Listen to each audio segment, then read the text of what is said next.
Assalamualaikum warahmatullahi wabarakatuh. Assalamualaikum deh. Alhamdulillah kita bisa sharing lagi, dan hari ini kita akan menjawab pertanyaan yang cukup menarik.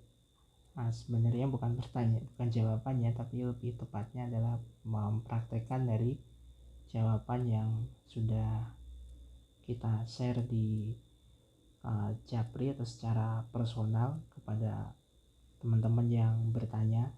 Dan di sesi video ini adalah cara-cara untuk mengatasinya. Pertanyaannya, ada nggak hernia otot gitu? Nah, saya ingin jawab dulu ya. Hernia ini kan sebenarnya orang bilang turun bro. Dia tuh banyak kategorinya. Ada hernia pada saluran usus, itu dia biasanya ada di pusar sakitnya. Nah, ada juga yang disebut hernia otot. Hernia otot ini biasanya didapatkan atau dialami ketika kita salah ketika berolahraga. Kemudian kita juga misalnya bagi wanita yang sedang mens, itu juga bisa mengakibatkan hernia otot. Jadi sangat banyak. Kalau nanti teman-teman bisa cari ya, kalau nggak keliru tuh ada 8 hernia atau digolongkan gitu ya. Nah, daripada saya nanti salah nyebutnya istilah-istilahnya, nanti teman-teman bisa confirm atau bisa cari sendiri, atau bisa tanya ke dokter, atau bisa cari ke internet. Insya Allah informasinya banyak, dan itu bisa mungkin akurat gitu. Diketik di keywordnya adalah jenis-jenis hernia ya, jadi ada jenisnya tuh. Nah, diantaranya jenis otot, hernia otot. Nah, kita akan memberikan treatmentnya. Kalau teman-teman mengalami hernia otot, salah satu yang dirasakan adalah di perut bagian bawah, tuh paling sakit, biasanya di tengah-tengah ya. Nah, seperti itu. Selain di situ juga di paha sering mengalami kram, mengalami kekakuan, dan biasanya juga disertai sensasi lain, misalnya ingin buang air besar gitu, dan banyaklah faktornya. Itu pun juga harus clear, setiap orang berbeda-beda ininya ya, muncul sensasinya gitu. Tapi bisa saya katakan berdasar pengalaman nih di lapangan, hernia otot yang paling sering itu di bawah perut ya, kemudian di otot paha itu pada kaku atau kram, dan masih banyak faktor. Dua gejala itu juga sering terjadi. Nah, kita ke treatmentnya. Yang pertama, kita lakukan gerakan seperti ini. Nah, diluruskan kakinya. Oke, seperti itu ya. Luruskan. Kemudian diangkat dua tangan untuk kaki sebelah kanan. Diangkat ini. Nah, seperti ini ya. Nah, seperti itu. Ini gerakan seperti ini hanya cukup diem nih. Gini aja. Kurang lebih 3 menit. Gerakan seperti ini.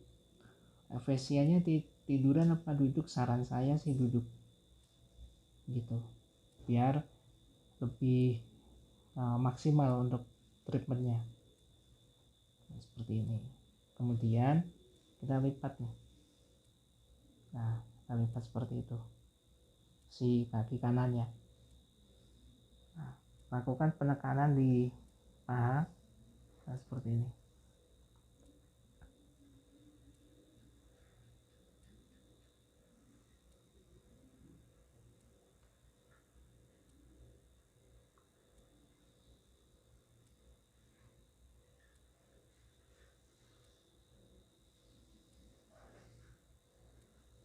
Nah, itu. Kemudian pindah ke betis seperti ini.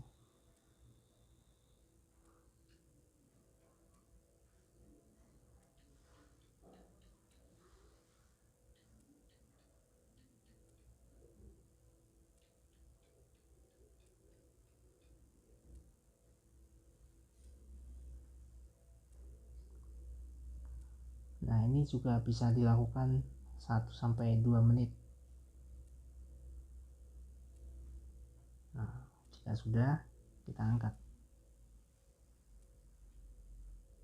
Nah, kita angkat seperti ini ya.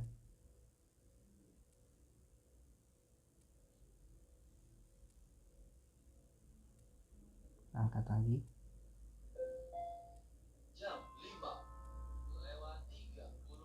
Nah, oke, selesai. Nah, jika sudah melakukan gerakan ini, kemudian kita pindah posisinya. Nah, seperti ini. Seperti orang silat, tapi posisinya nah ini. Jadi kita hanya menggunakan satu kaki untuk tripodnya, untuk diangkat tadi. Yang sebelah kiri nggak perlu, kecuali kalau memang yang sakinya ada yang sebelah kiri. Nanti yang kita lakukan untuk treatmentnya, untuk di stretching juga kaki sebelah kiri. Yang kita contohkan tadi ini kan di sebelah kanan, tapi nanti bisa juga digunakan untuk kaki kiri. Jadi nggak usah dua-duanya. Mana area perut yang paling dominan sakit, ya di situ yang perlu di treatment gitu.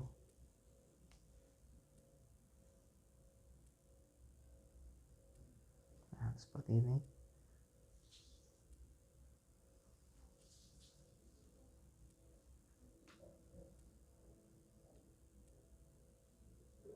Nah, kalau udah seperti ini, udah selesai gerakan yang di kaki, dan kita angkat si tangan, kita kaitkan ya, kita kaitkan dulu seperti ini, kita angkat ke atas. Nah, alangkah bagusnya ini kita main olah nafas di sini, supaya si otot perut ini juga mengalami rileks. Olah nafas mungkin masih ingat ya, kita tarik nafas ke hidung sambil angkat tangan, tahan, lepaskan, angkat lagi,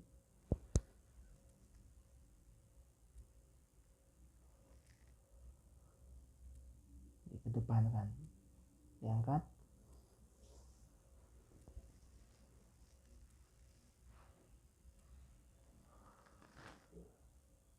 nah gerakan ini diulang minimalnya 25 kali.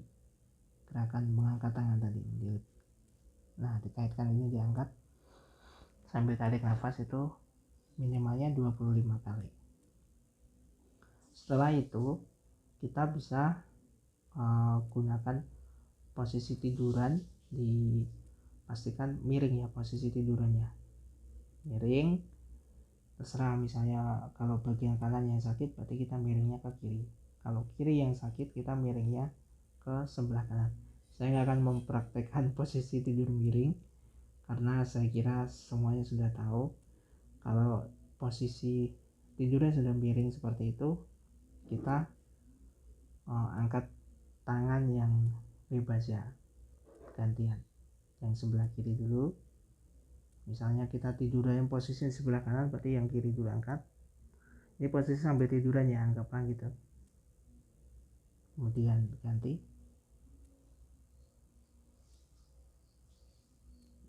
kemudian kita pegang leher gini, dikaitkan juga posisinya, terus diletakkan di leher bagian belakang. Nah, seperti ini. Tarik nafas itu sudah.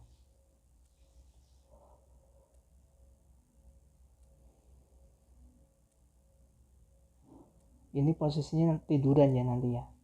Jadi nanti posisinya tiduran, setelah mengangkat tangan tadi bergantian, kemudian kita gunakan teknik ini untuk tarik nafas.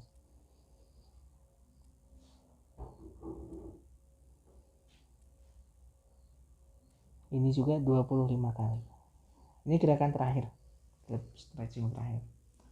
Nah, setelah ini baru kita bisa istirahat, bisa posisinya terlentang, kemudian pas di bawah sini, di bawah kaki bagian pergelangan, pas posisi tidur dikasih bantal. jadi supaya posisinya lebih tinggi sedikit daripada kepala ya, seperti itu. Ini tujuannya biar si otot kita itu yang tadinya sedikit bergeser ke bawah atau sedikit mencuap ke area perut itu bisa kembali ke posisinya. Nah, seperti itu tujuannya. Jika teman-teman mau mendapatkan hasil yang lebih maksimal, selain menggunakan treatment ini secara mandiri, teman-teman juga bisa berkunjung ke praktisi massage atau pengobatan yang lain untuk melakukan konsultasi. Dan yang gak kalah penting, pastikan jaga pola makannya, pola istirahatnya, kemudian banyak hal ya, diantaranya kurangi atau bisa mengatur untuk manajemen pola pikirnya supaya nggak stres. Seperti itu. Mudah-mudahan bermanfaat untuk tipsnya, dan terima kasih buat yang menonton, dan harapan saya ini bisa menjadikan solusi minimalnya pertolongan ya, pertama ya, sebelum melakukan atau sebelum mendapatkan pertolongan yang lebih lanjut. Terakhir dari saya, salam sehat tanpa batas. Assalamualaikum warahmatullahi wabarakatuh.